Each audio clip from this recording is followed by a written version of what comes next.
tenir le public en haleine. Et d'ailleurs, l'artiste a réalisé un sold out. Tous les billets étaient vendus et la salle était comble, je dirais même archi comble. Et on n'en dit pas plus. Nous allons donc vous laisser suivre cet extrait, puisque vous le savez, nous avons dépêché, la RTNC a dépêché sur place l'heure de musique à la personne de Manu, il est là. Donc, suivons cet extrait du concert de Reggae Annecy sur la scène de Bataclan. C'était hier à Paris, en France.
Voilà, comme vous venez de le remarquer, ce fut tout simplement extraordinaire parce que tout au long de cette production scénique, l'artiste Reddy Amissi, qui a célébré ses 40 ans là-bas en Europe, parce que la fête avait commencé ici, eh bien, ses amis ont tenu à ce que la fête soit poursuivie en Europe. Eh bien, l'artiste, tout au long de cette production scénique, a su communiquer avec le public. Et je crois qu'il n'y a rien à dire. Reddy Amissi reste le même. C'est un artiste dont le succès est stable. Et c'est un artiste qui est toujours adulé par le grand public parce que Reddy Amissi, moi je le surnomme le moraliste. Toutes ses chansons sont instructives. Allez, nous allons prendre notre premier invité. Il s'agit de GB Immeuble. Lui, c'est le guitariste accompagnateur, le guitariste rythmique, pour bien dire, de l'orchestre Owenge Musica Maison-Mère. Bonjour GB Immeuble.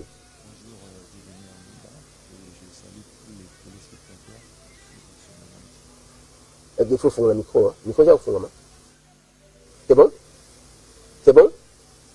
Ça passe? Voilà. On vous passe un bon micro. Voilà. Merci. Alors, ce sont les aléas du direct. Mais évidemment, oui, ça arrive. J'ai salué déjà tous les téléspectateurs qui nous suivent en ce moment ici. Donc voilà, on est là. Je suis là pour vos questions et la chose primordiale. Vous avez été dernièrement en Guinée, non? Tout à fait, on était dernièrement en Guinée sur invitation. En Guinée-Conakry? Non, Guinée équatoriale. Guinée équatoriale. Donc précisément à Mongomo, si ma mémoire ne me trahit pas. Voilà. C'est une province en Guinée. On était là pour le compte du président de la République de la Guinée. Il y avait des grandes festivités là-bas. Alors, ils ont dû choisir plutôt le roi de la forêt pour fêter avec ambiance avec eux. Et pour un peu évoluer, je voulais vraiment annoncer au plus grand public de l'orchestre Maison-Mère et à tous les mélomanes de la bonne musique qu'à partir de ce lundi, le roi de la forêt sur sa page officielle va publier la date exacte pour son retour sur scène précisément à Paris. Donc à partir déjà de lundi à 16h, vous aurez une date précise sur notre prestation à Paris. Et aussi le 30 novembre, ce 30 novembre, on sera au Congo d'en face ici, précisément à Pointe-Noire. Donc le 30 novembre, on a une production là-bas. Et pour terminer, j'ai tenu aussi à informer au grand public de Owenge Maison-Mère que le roi de la forêt quitte mardi pour Paris pour la finalisation de l'album Moroté, où il aura finalisé avec 3 featuring avec des grandes stars de l'Europe que j'ai tais les noms, et par rapport aussi au concours des différents ingénieurs qui doivent vraiment concourir pour donner le meilleur de leur travail pour que l'album Moroté soit un album. Donc je ne sais pas comment dire, trop de commentaires à faire, mais la façon dont le roi de la forêt travaille sur cet album, en tout cas, ça sera vraiment... Finalement, ça sort quand l'album? L'album, sauf imprévu, va sortir au mois de décembre. Au mois de décembre. Au mois de décembre. C'est pour permettre aux mélomanes, c'est pour permettre aux Congolais et au public du monde entier en général de pouvoir bien fêter la Noël les et la festivités de fin d'année, oui. Et ce sera un album continuel. Donc ça n'aura pas de temps. Ça va vraiment dépasser le temps. Ça va transcender, ça va traverser les générations. Donc l'album Moroté est un album vraiment... On a du pain sur la planche. On travaille vraiment d'arrache-pied pour réaliser un album qui restera. Et aussi, on était sur la scène de Paris, sur invitation du fils musical du roi de la forêt, héritier Watanabe. On a dû prester et le feedback était tellement grandiose, sublime. Et le roi de la forêt, comme il est habitué aux grands événements, aux défis, a compris vraiment que je dois maintenant démontrer au grand public que mon retour sera extraordinaire. Donc on est en train de travailler, de préparer des spectacles d'arrache-pied. Okay. Donc ça sera vraiment c'est bien dit. C'est bien dit. De toute façon, on n'a plus rien à démontrer parce qu'il a prouvé au public qu'il reste un artiste complète. Tout à fait. Il sait se mouvoir sur scène, il sait approcher de belles chansons.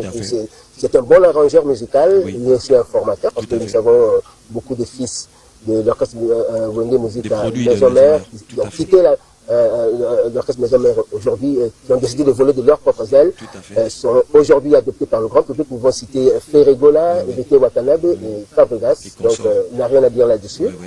Alors, avant que nous puissions prendre un extrait de tout ce pays ici-bas, pays-ci-bas. parce que vous avez une guitare, vous êtes guitariste rythmique, Oui, oui. vous pouvez nous faire un petit air, En tout cas, tout d'abord, premièrement, cette guitare, cette guitare-là. Ouais. c'est une guitare que le roi de la forêt m'a donnée parce que c'est une guitare qui coûte tout d'abord cher et en mémoire du défunt Papa Lutumba, le poète, qui est un grand guitariste, un grand compositeur. Il avait l'habitude de jouer avec les sonorités de cette guitare.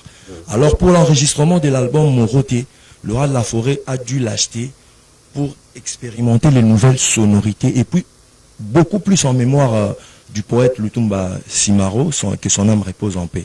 Et le roi de la forêt m'a remis cette guitare. Et c'est cette guitare qui a joué le morceau Tous ces pays ici-bas que le grand public est en train de consommer là. Et c'est la même guitare qui va jouer l'album Moroté. Donc c'est une très belle guitare. Donc en tout cas quand je la vois, je pense au poète Ok, Lutumba. merci beaucoup. Allez, allons-y. En tout cas, excusez-moi, j'ai mon micro. Faites une petite démonstration là.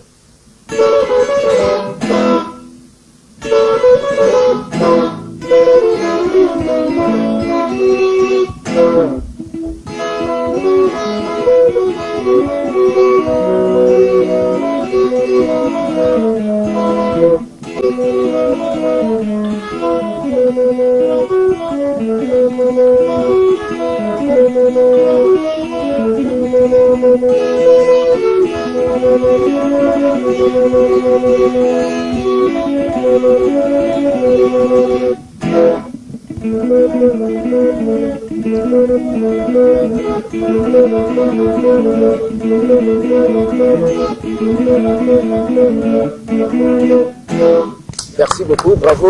Là, c'était donc Joe Bailey. Alors, nous allons finir. En tout cas, un pour- remerciement aux personnes qui vous soutiennent, parce qu'on doit prendre l'extrait de. Tout à fait. En tout cas, sans plus tarder, je vais saluer le général Franck Toumba et Bende Amonto, Papi Mathieusi, Malou Mavoka, Mohamed Odril, mon colonel Tony Koulou, Simon Kamba et à tout seigneur, tout honneur, l'excellence Daniel Bumba Lubaki. En tout cas, je m'arrête là-bas. Et pour le grand public, attendez déjà le roi de la forêt à partir de ce mardi. Il sera déjà en Europe pour la finalisation de l'album et la finalisation de tout préparatif pour notre concert qui aura lieu bientôt ici. Ok, merci beaucoup. Alors là, vous venez donc de sur les informations en rapport avec Wenge Musique à Maison-Mère par la bouche de GB Immeuble, qui est le guitariste rythmique de cet ensemble musical. Donc, Werasson est en train de préparer son retour sur scène à l'Hexagone, c'est-à-dire en France plus précisément. Et aussi, vous devez vous attendre aussi à avoir sur le marché des disques au mois de décembre l'album Moroté. Nous allons prendre cet artiste Sam Chimpu, Che Guevara Mente, le grand révolutionnaire, comme on le surnomme, à travers ce titre Kengamisa. L'administration d'Hezbollah. Bien, ils se sont exprimés, ils étaient accompagnés de quelques veuves et orphelins qui se regroupent aujourd'hui au sein d'une structure appelée Solidarité des veuves et orphelins des artistes congolais. Ils sont venus se plaindre sur ce plateau de la mégestion de l'administration Nyokalongo dans la perception et la répartition des droits d'auteur. Et vous savez, dans notre métier, si vous vous sentez lésé et que les gens se sont exprimés sur le plateau de télévision, vous avez droit à ce qu'on appelle une réponse. Alors, ils sont là, l'administration, les représentants de l'administration Nyokalongo, pour répliquer, pour apporter des éclaircissements sur certaines zones d'ombre. Nous avons donc sur le plateau monsieur Aimé Bassaï. Bonjour Aimé Bassaï. Et puis il y a également monsieur Charlie Kadima. Bonjour Dieudonné. Voilà. Alors je crois que vous avez suivi l'émission du dimanche dernier. On vous accuse de mégestion. On vous accuse de mégestion, et puis on vous accuse de dépasser également la durée du mandat. En ce qui concerne la présidence du conseil d'administration, disons le conseil d'administration en général. Alors, qu'en dites-vous? Vous amenez même des preuves ici. Je reprendrai ainsi, on parle de la mégestion. La SOCODA est gérée au quotidien par le directeur général, oui, et le conseil d'administration en est l'organe de l'orientation et de contrôle. C'est pas ce que nous constatons. Non, mais attends, structurellement, d'abord, c'est comme ça qu'une société fonctionne. Ça, c'est ce que vous dites. Oui, mais c'est ce que je dis, parce que c'est comme ça que ça doit fonctionner. Oui. Maintenant, lorsqu'on accuse de la mégestion, normalement, qui doit accuser? Je crois que c'est le contrôleur du gestionnaire qui est le conseil d'administration qui, normalement, doit accuser le gestionnaire pour mégestion. Ok? Je pense que dans le cas d'espèce, ceux qui sont venus sur ce plateau ne sont ni membres ni sociétaires de la SOCODA. Mais ce sont des ayants droit. Les ayants droit en tant que veuves et orphelins. Mais évidemment. Mais justement, nous y arriverons, puisque... Ils ont aussi le droit de contrôler. Non, non, non.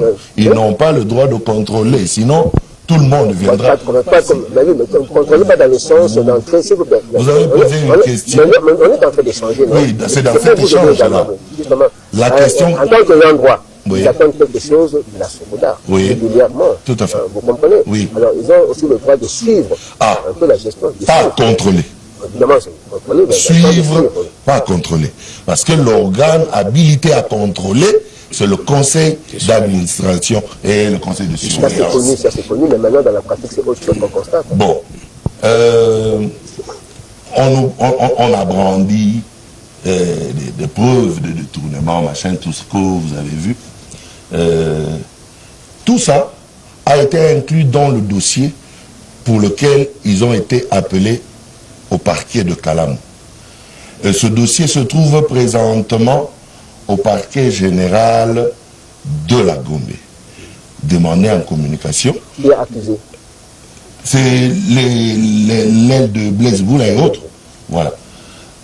Après investigation, le parquet va classer le dossier sans suite pour manque de preuves. À ce moment-là, je vous donnerai à vous... Quelle était la plainte à cette époque? Allez-y. Vous aurez le temps de lire pour les spectateurs et les téléspectateurs. Et le dossier a été classé sans suite. Si ce dossier a été classé sans suite, c'est-à-dire qu'il n'y a pas eu suffisamment de preuves qui vont prouver le détournement auquel ils sont en train de faire allusion. Bon, là, c'était le 2 août 2023. Oui. La plainte était quoi? Toujours la même gestion? Des détournements de gestion, justement, par rapport aux mêmes pièces qu'ils ont amenées, par rapport à la banque qui a donné des éléments, et ainsi de suite. Mais les pièces qu'ils ont amenées, je voudrais préciser, hein, j'ai vu, je crois que vous êtes au courant de ça aussi, il y a eu, je crois, perception de 1 300 000 $, hein, et qu'eux, on leur a amené des preuves, ils ont le papier. Ce qu'ils décrivent, c'est le fait que cet argent a été transféré dans des comptes privés. Dans des comptes privés. Je ne sais pas si vous trouvez ça un peu normal, parce que nous savons qu'une société peut avoir plusieurs comptes. Bien. Mais c'est curieux quand même qu'ils aient constaté que l'argent a été transféré dans des comptes privés. Notamment le président du conseil d'administration de Kalongo, le directeur général de Mondonga, et l'assistant financier, je crois, du président du conseil d'administration. Bien. Je peux répondre à la question? Bien. Vous êtes au courant de ça? C'est vous qui nous a informés, mais je peux répondre directement à la question, puisque vous nous en soulevez. Oui, évidemment. Moi, je ne fais que vous rappeler ce qu'ils ont dit. Oui. La SOCODA est gérée, comme je disais, par le directeur général. Le conseil d'administration est l'organe de contrôle. Ça, on le sait. Et aujourd'hui, tel que nous avons eu de problèmes qui se sont suivis et succédés au sein de la SOCODA, il y a eu des comptes qui ont été bloqués. Et à chaque fois... Les comptes de la SOCODA. Les comptes de la SOCODA bloqués. Vous êtes resté avec un seul compte. Mais si vous le savez que nous sommes restés qu'avec un seul compte, donc les autres ne fonctionnent plus. Ils ont été bloqués. Attends, je pose la question, quoi. J'ai dit, ces comptes-là ont été bloqués suite à leur plainte. Ouais. Maintenant, s'ils sont en train de bloquer les comptes et que l'argent maintenant doit venir à la Socoda, il faut ouvrir un autre compte au nom de la Socoda qui a déjà des comptes bloqués où il faut le mettre. C'était bloqué pourquoi? Mais la gestion, leur plainte de détournement, là, c'est la même plainte. C'est la même plainte qui a déjà été classée sans suite. Ils reviennent avec les mêmes pièces. Donc c'est ça le problème. C'est ça le problème. Ben, je dis aussi que, bon, vous savez, bon, il paraît que pour ce procès-là, hein, l'administration Nyokalongo a accusé la Socoda, hein, et c'est toujours la même administration Nyokalongo qui s'est opposée à elle-même. Donc, excusez-moi, je vais éclairer sur ça. Le conseil d'administration est un organe au sein de la société. Mais la société en elle-même est une personne morale. Donc, on peut accuser la Socoda en tant que personne morale. Mais qui viendra comparaître si ce n'est les mêmes administrateurs qui vont comparaître? Parce que il y a eu... La direction générale. Non, pas la direction générale. On parle de la Socoda. Justement. Mais la direction, c'est pas la direction générale, c'est pas la Socoda. La Socoda est une personne morale. La direction générale est une personne qui gère la société. Mais justement, c'est engagé par la personne morale de la Socoda. Non, la personne morale existe avec une personnalité juridique à part, avec capacité de prestance en justice. Bien que ce n'est pas une personne physique. Donc il faut que l'on sache faire la part de choses. Le problème qui a été donné à Ngumba entre nos amis artistes, c'est l'ignorance de la procédure administrative et judiciaire. On les a prodigués de conseils, on les a même orientés sur la voie à suivre, mais qu'ils ne suivent pas.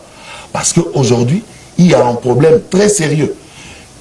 Ils ont procédé à l'usage de faux et de faux en écriture, déjà en portant le nom de la Socoda, qui n'ont pas de droit de porter.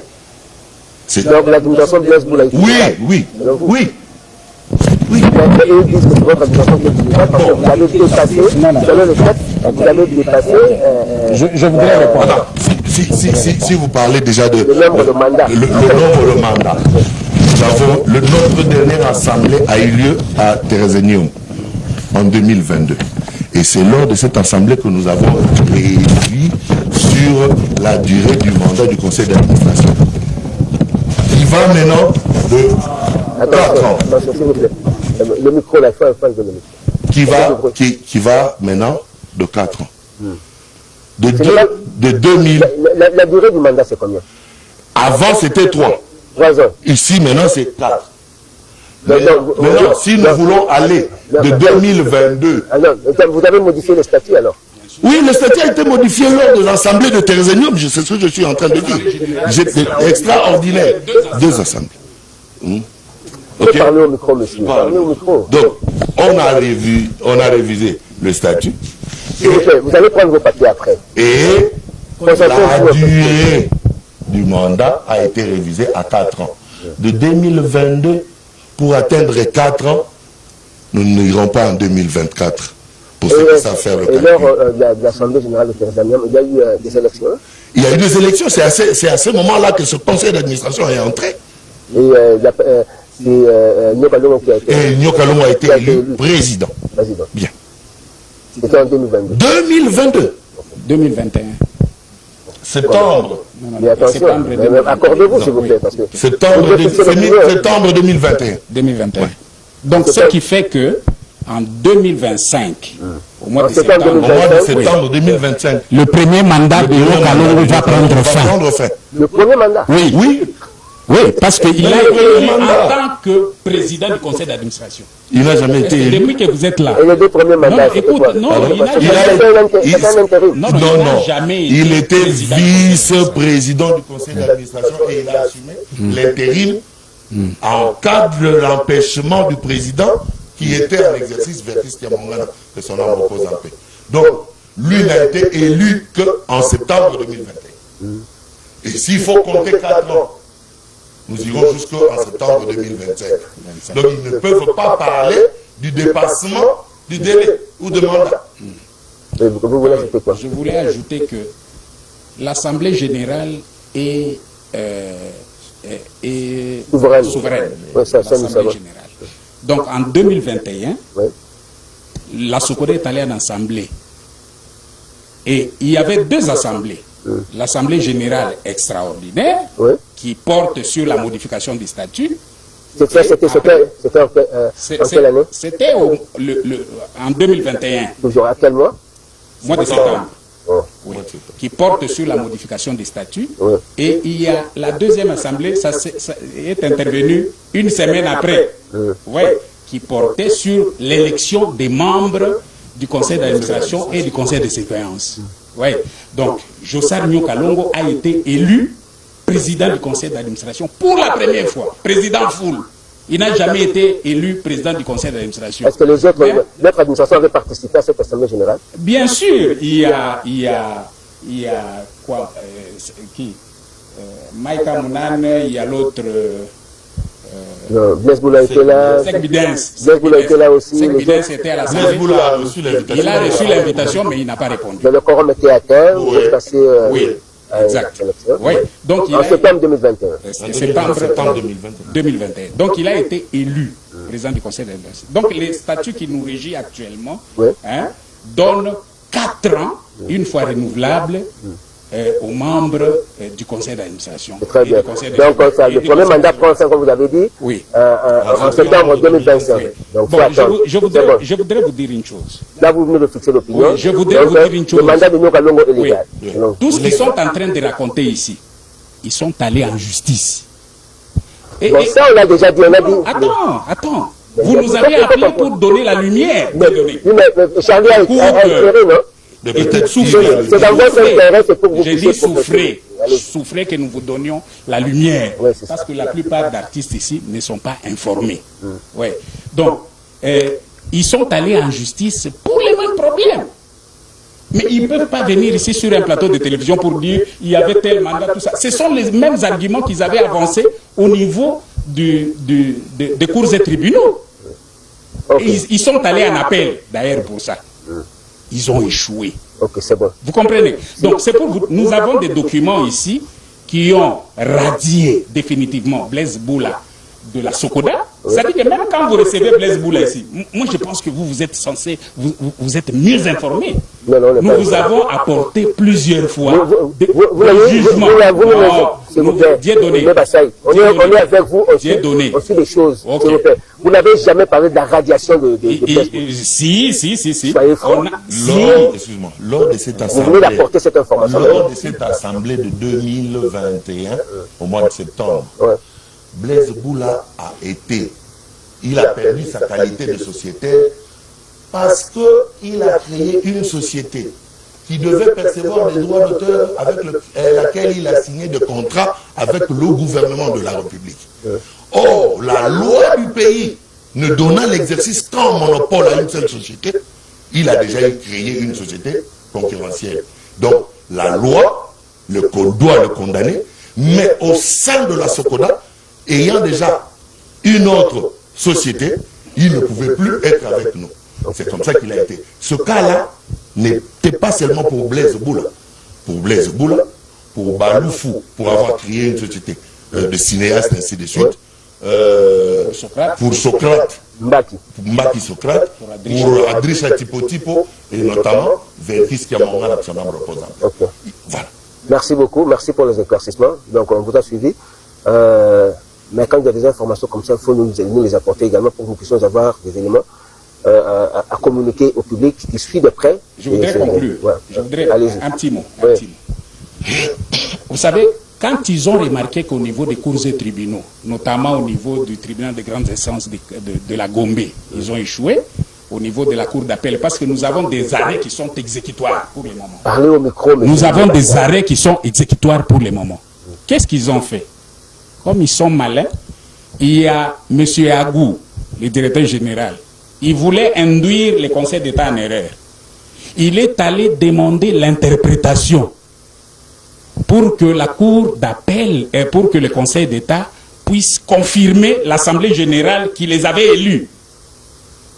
Alors, nous avons la lettre ici. La lettre est récente. Même quand VV passait ici pour dire que nous avons des documents, ils n'ont pas de documents. Ils n'ont pas de documents. Nous avons la réponse du Conseil d'État qui a dit que, comme les tribunaux de grande instance de Kinshasa, Gombe, et les cours d'appel de Kinshasa-Gombe sont vos juges naturels et qui se sont prononcés sur l'assemblée qui a eu lieu au niveau de Thérésianum, de musée national. Nous ne sommes pas compétents. Il dit, nous ne sommes pas compétents. Les décisions du tribunal, les jugements du tribunal de grande instance de Kinshasa-Gombe et les arrêts de la cour d'appel de Kinshasa-Gombe sont exécutoires et personne d'autre ne peut aller au-delà de ça. Ok, merci. Alors, moins encore les ministres. Moins encore les ministres. Alors, maintenant, l'argent, hein, l'argent pour lequel se plaignent 1 300 000 $ ont été perçus durant quelle période? Je vais vous donner la somme là que vous avez vue, c'est un papier volant. Il n'y a pas d'extrait. Je crois que ce sont des informations que vous avez eues sur les réseaux sociaux. Vous ne serez pas en mesure de me donner des informations ou des extraits de banque à ce sujet-là. Donc, c'est un petit papier que quelqu'un a écrit, tout le monde peut le faire. Est-ce que là, tu peux me donner un extrait bancaire qui relève 1 300 000 $? Il n'y en a pas. Et je vous dis ceci. VV, quand il est... pas à moi parce que c'est pas moi qui oui, ok. VV, vous êtes journaliste, il faut chercher. Non, mais il faut pas dire Dédonner. La presse, c'est pour la formation, c'est pour l'information. Vous devez chercher des informations dédonnées. Vous ne devez pas vous accrocher à des éléments que vous avez recueillis sur les réseaux sociaux. S'il vous plaît, je voudrais vous dire une chose. Attention à ce que vous dites. Ok. Vous n'avez pas de preuves que moi je suis allé dans les réseaux sociaux pour prendre des éléments. Je vous ai dit, j'ai reçu des gens. Les 1 million 300. Je ne vous prouve rien, je ne fais que vous répéter ce qu'ils ont dit. Okay. Vous venez pour un droit de réponse. Okay. Et alors, oui. Ce n'est pas un tribunal ici, moi je ne vous prends pas comme, c'est pas moi comme de prévu ou pas, non. C'est-à-dire, vous avez demandé un droit de réponse, il y a eu des gens qui se sont exprimés, et le fait que vous révélez ce qu'ils ont dit, quand vous oubliez rien. Exact. C'est compris? Exact. Alors, ne me prenez pas à partie comme si j'étais... ok. Alors, ils sont allés en justice. Attends, je termine. Ils sont allés en justice. Pourquoi n'avoir pas attendu le verdict de justice et ils s'empressent à venir sur les plateaux pour confirmer des choses qui ne sont pas exactes? Parce qu'il vous a dit... Parlez au micro, s'il vous plaît. VV vous a dit que nous avons... VV vous a dit que nous sommes allés en justice. Mais pourquoi ils n'ont pas entendu? Parce que c'est le procureur de la République qui a fait cette réquisition. Quand le procureur de la République fait la réquisition, le procureur de la République ne s'est pas encore prononcé sur ça. On a compris, compris. Mais pourquoi vous devez venir ici pour dire qu'on a détourné l'argent? C'est une fausseté. Vous l'avez dit, Voilà. Alors, quelle est la période de perception de cet argent? Parce qu'ils se plaignent, ils disent que durant 2 ans, ils n'ont pas été payés, tout ça, il n'y a pas eu de répartition. Okay. Vous pouvez me donner la partie. Ils ont amené le papier. Okay. On a 1 million. Je vous ai dit que quand vous avez amené des documents ici, vous voyez la traçabilité de cet argent-là qui a été transféré dans des comptes. Je vous réponds. On a vu ça ici, c'est moi qui n'ai pas... Je vous réponds des données. S'il vous plaît, mais laissez-moi aussi parler. Mais qu'est-ce que c'est, monsieur? Vous monopolisez trop la parole. Mais c'est vous qui monopolisez. Moi, je pose des questions. Je vous amène des éléments qui pourront vous aider à parler, à bien vous défendre. Vous comprenez? Parce que vous êtes venu apporter un démenti à ce qu'ils ont dit. Je crois que Charlie me comprend. J'essaie de vous exciter. Alors, ils ont amené des papiers ici. C'est moi qui ai refusé sur le plateau, comme vous. Pour exhiber des papiers, ça ne sert à rien, sinon ça sera une perte de temps. Il y a eu la traçabilité de cet argent. Ils ont montré des documents qui prouvent que l'argent a été transféré dans des comptes privés. Ils ont montré tout ça. Alors, maintenant, je voudrais poser une question pour qu'on puisse éclairer la lanterne. Selon eux, cet argent a été perçu entre la période de décembre 2022 et 19 août 2024. Est-ce que c'est exact? Les 1 300 000. C'était exact, M. Charles? Les pièces qui justifient cela, nous ne les avons pas en notre possession. Voilà. Nous les avons vues à la télé quand il les a brandis. Lorsque nous aurons les pièces et nous vérifierons que la période est exacte, moi déjà, en tant que sociétaire, si eux mettent ces pièces à ma disposition, je pense que c'est un moyen pour moi, en tant que sociétaire, de faire pression au conseil d'administration pour exiger au DG la véracité sur la traçabilité de cet argent. Et moi, en tant que sociétaire, je ne peux le faire que aux assemblées générales. Donc, s'ils ont ces pièces, qu'ils le mettent à la disposition des associés de la SOCODA ou des sociétaires, et nous attendrons aller aux assemblées générales pour les interpeller. Alors, on doit finir. Si je peux les compléter. Je peux les compléter. Ici, je tiens à vous informer. C'est comme les gens donnent l'impression qu'il n'y a pas eu répartition. Vous étiez, nous avons fait passer les images ici. Il y a eu répartition en 2024 ici. D'où est venu cet argent? Au mois de juin. Au mois de juin, il y a eu répartition. Bon, la répartition intervient 2 fois là. Il y a eu le paiement des agents et cadres de la SOCODA. Il y a eu le paiement de loyer. Il y a eu d'autres dépenses qu'on ne peut pas vous énumérer ici. Lorsqu'ils sont venus ici, c'est comme si il n'y a pas eu de dépenses. Oui. Donc, les gens ont été payés dernièrement. Et au mois de décembre ici, la SOCODA s'apprête encore à une nouvelle répartition. La SOCODA va payer les artistes dont les œuvres sont exécutées. Parce que vous avez relevé une chose. Il est venu ici avec les veuves et tout ça. Disons l'épouse de Joe Poster. Joe Poster. Prenons un mois. Prenons ici à la RTNC 1 mois. Depuis que vous êtes là. Prenez seulement 1 mois. Est-ce que vous avez déjà entendu l'œuvre de Mumbata Joe Poster exécutée ici? Non, attends. Monsieur Bassaï, on a déjà compris.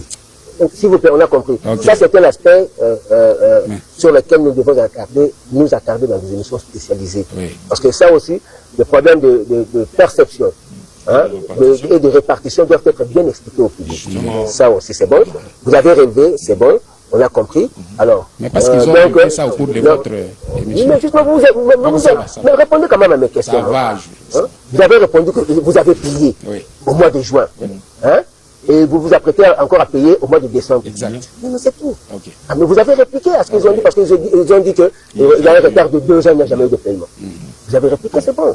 Alors, maintenant, on doit finir parce que Madame la ministre de la Culture vous a réuni, vous, les 2 partis, dernièrement, et nous avons ouï dire qu'elle vous a demandé de vous mettre ensemble afin de passer l'éponge sur tout ce qui se passe. Parce que le linge sale se lave en famille. Mais pourquoi il y a résistance? Je répondrai à la question. Pour éclairer, il ne nous a pas réunis. Il a réussi le conseil d'administration de la SOCODA et le camp de Blaise Boula. Et dans la proposition de Dame la ministre, elle a voulu de pouvoir nous réunir, comme il le dit. Et il a utilisé le terme coopter. Si le conseil d'administration peut coopter de membres venant de l'autre tendance. Mais s'il faut que le conseil d'administration se base ou exécute ou, disons, adhère à l'idée de Dame la ministre, il ne peut le faire que conformément les textes qui le régissent. Or, les textes qui nous régissent, c'est la loi OHADA et nos statuts, sûrement aussi le règlement général. Mais dans nos statuts, le conseil d'administration, ou la loi OHADA d'abord prévoit, pour une société coopérative, que le conseil d'administration devra avoir de 3 à 12 membres. C'est-à-dire le maximum c'est 12. Dans le cas d'espèce, la SOCODA a déjà 12 membres au sein du conseil d'administration. Démission, il n'y en a que une seule démission de professeur Yoka. Il a démissionné. Oui, du conseil d'administration. Donc ça dit, s'il faut coopter, c'est par rapport aux vacances qu'il y a. Il n'y en aura que d'une personne. S'il faut maintenant coopter, combien faudra-t-il coopter? Si nous irons au-delà de 12, s'il faut coopter 12, il faut respecter le créneau ou la discipline de la personne des missionnaires. Nos maîtres yoga est littéraire.